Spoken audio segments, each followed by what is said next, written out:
Bo día, son Alejandro Limeres e son profesor de secundaria aquí en Malpica de Bergantiños. Estou a carón da ermida de Santo Adrián, coas Sisargas de fondo,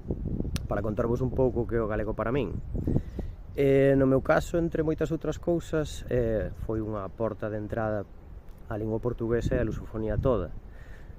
Os meus avós emigraron ao Brasil a finais dos anos 50 e botaron uns anos ali e voltaron xa de feito con xemelgos nados aí alén mar. O caso é que despois de retornaren non mantiveron vencellos co país de acollemento e tratouse para eles só dun episodio vital, pero para min, en cambio, pois foi unha fonte de mitoloxía familiar e só foi anos despois que comprendín o peso dese pasado e como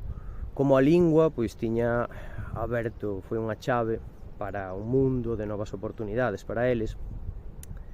E seguindo este razoamento, como palabra significativa, escollería a saudade, porque penso que condensa moitas das idiosincrasias que compartimos como pobo con falantes de portugués, con moitos deles, alo menos, pero extraoficialmente, pensando mellor, diría que teño que escoller blequinazo, un termo que non precisa máis presentacións e que tamén condensa tanta da xenialidade espontánea da nosa lingua, así que saúdos e a por 1000 primaveras máis.